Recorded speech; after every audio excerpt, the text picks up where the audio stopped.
O Walter, no artigo que ele escreveu, o último que ele colocou lá no Infomoney, ele falou uma coisa lá que me chamou a atenção, que eu fiquei pensando nisso também. Ele falou um conselho para o Lula, né? E aí, no caso, eu fiquei pensando nisso, se até o Pedro também teria alguma coisa. Acho que poderia ser pro Haddad, né? Acho que em termos da rota que o Brasil tá tomando, do que a gente viu aqui, do que a gente falou, se tivesse um conselho para ser dado ali, do que é possível ser feito, né, em termos de correção de rota. Foi o que eu escrevi, né? Quando você olha hoje, primeiro, só sumarizando, você começou perguntando do desembarque. Antes da eleição do Lula, essa turma que está desembarcando, ficou com medo, etc., não sabia que viria o Haddad. Não sabia que o cara ia trazer um arcabouço que pode não ser um espetáculo, mas o teto também não foi, tá? 21 e 22 a gente estourou o teto e muito. Mas o cara propôs 0,6 com 2,5, faltou combinar com corte de gastos, mas também falta apoio dentro do governo. Você vê que Rui Costa, Silveira, Gleisi estão ali sempre pressionando na direção contrária.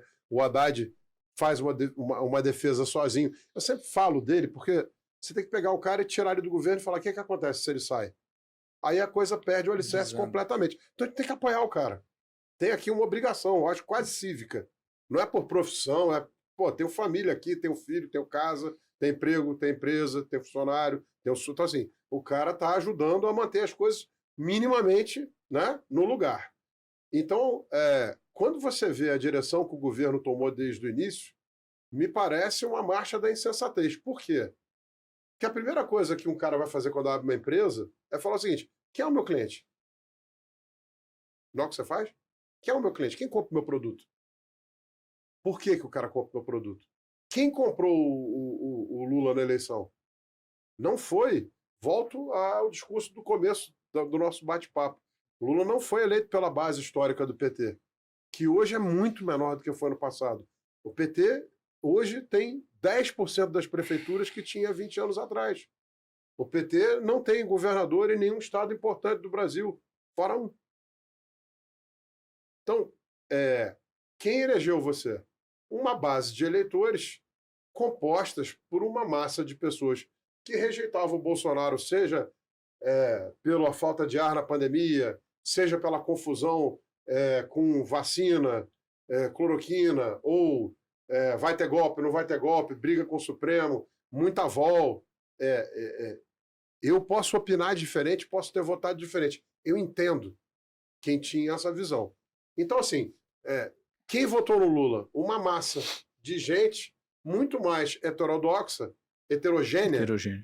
Do que antes. Então, o que você faz? Vou governar para essa turma. E, assim, caiu uma oportunidade de ouro na mão dele. Você é o novo Mandela, o pacificador. Puxa vida, o cara ainda saia com uma vingança. Eu acho que seria assim, ia ser um desfecho de filme. Né? Saiu da prisão, voltou, foi eleito, pacifica a nação, vai depois... Lembra do Bono querendo botar de secretário-geral da ONU? E aí o que você viu desde o começo, não sei, parece que tem um inconsciente ali que quer que dá errado, ou tá com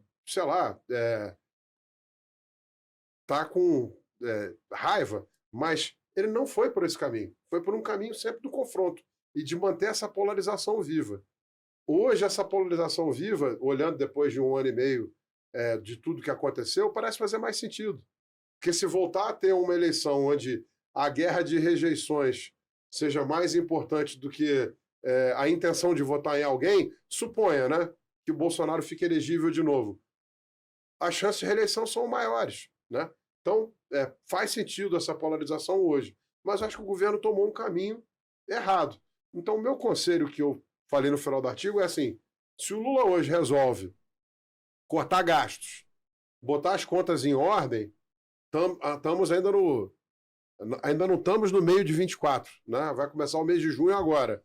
Ele tem 1 ano e meio para chegar em 26, e ainda tem mais 8 meses até a eleição, para desfrutar de um crescimento econômico que pareceria ser muito robusto, porque se a gente pegar aqui, não vou falar de mim, pega o que o Pedro falou agora há pouco, mesmo com juro de 10,5, que antes era 13,75, mesmo com todo esse desarranjo fiscal, mesmo com toda essa confusão, vai mexer na Petrobras, vai mexer na Vale, vai colocar o Manteiga, vai mexer no Banco Central, vai Mesmo assim, a economia surpreendeu ano passado, está surpreendendo esse ano.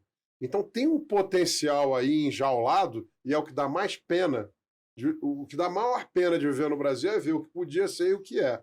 Tem um potencial fabuloso, tem um empresariado super competente que toma risco, tem várias empresas indo muito bem. Por sinal, pessoal, a gente não achar que bolsa vai subir não quer dizer que os fundos não vão dar resultado. Gestor brasileiro nunca precisou ter céu de brigadeiro para dar resultado.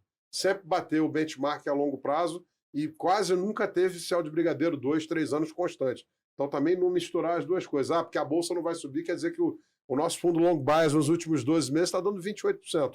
Só perguntar para o William lá. Pô, subiu 28% e a bolsa? Caiu. Então, assim, não está correlacionado, mas se ele hoje cria um ambiente econômico cortando gastos, faz o arcabouço ser viável, ele ia surfar um crescimento da economia, ainda mais com esse pano de fundo externo, que eu acho que levaria a popularidade dele de volta lá para cima. Então, assim, me parece um conselho muito óbvio. Talvez esse mal-estar, essa ressaca do mercado, é que começou a ficar claro que não tem mais cartas na manga. Sobrou, corta gasto, ou o caminho é esse. E não tem outra saída. Será que o Jobim tem um conselho nessa linha também? Qual que seria um conselho seu para essa equipe econômica? Olha, sinceramente, Thiago, eu não tenho conselho para essa equipe econômica.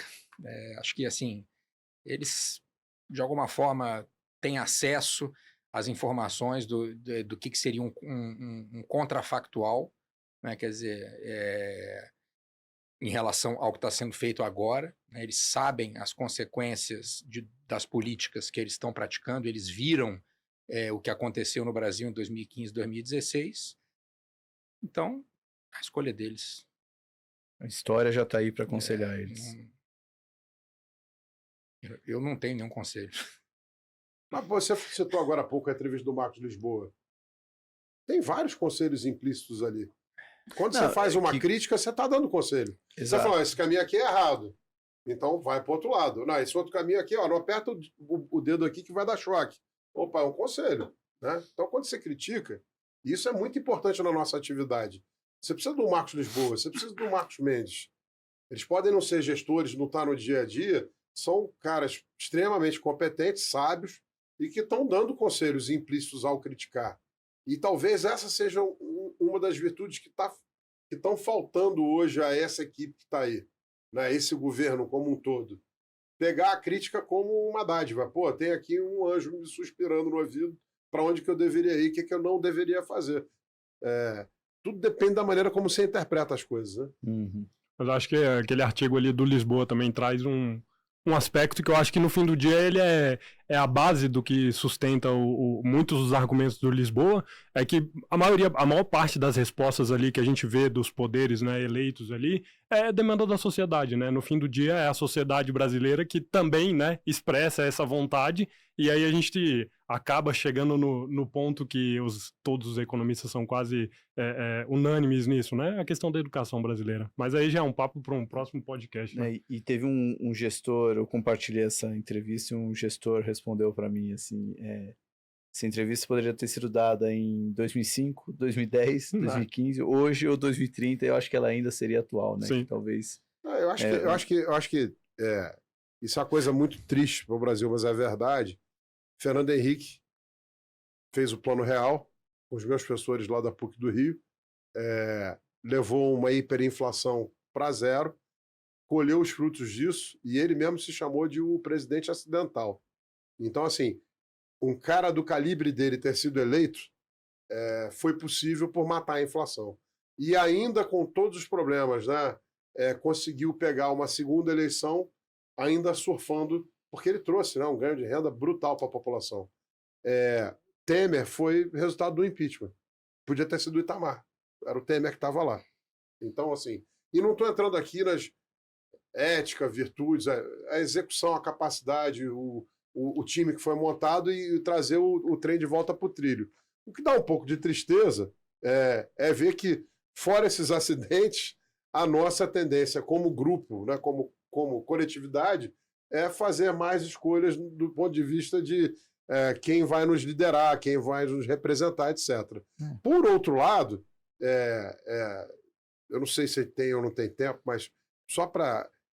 A gente está há muito tempo já no mercado. Então a gente viu lá, na época da faculdade, o Funaro do calote da dívida externa, os fiscais do Sarney, congelamento de preço. No governo Fernando Henrique, banda diagonal endógena. O Lula pregava antes de 2002 congelar câmbio, abandonar a meta de inflação, expandir o fiscal, confiscar a propriedade de grandes produtores e dar para os pequenos. Isso na Rússia matou 60 milhões de pessoas, na China matou 100, não ia dar muito certo. Então, quando a gente faz uma comparação âmbita no tempo, é só avançamos, melhoramos bastante. Eu não acho que esse Congresso hoje é muito pior do que o Congresso de 30 anos atrás. Ao contrário, eu acho que é melhor. E acho que as pautas que o Congresso hoje discute são pautas melhores. Quando você olha para alguns governadores, olha o que o Tarcísio está fazendo aqui em São Paulo. É um bom governo, é um cara preparado e que está buscando criar recall na população com ações. Então, assim, maneirar um pouco só no... As coisas são como são, né? E por isso que o Brasil tem tanta oportunidade. A gente criou nos últimos anos, olha quantas empresas bem-sucedidas foram criadas. O brasileiro é muito criativo, empreendedor. Então, assim, acho que é só cuidado com a turma do desembarque e não te contaminar. Porque, de fato, nada mudou. E as coisas estão melhores do que há 2 anos atrás pareciam que seriam. Sim.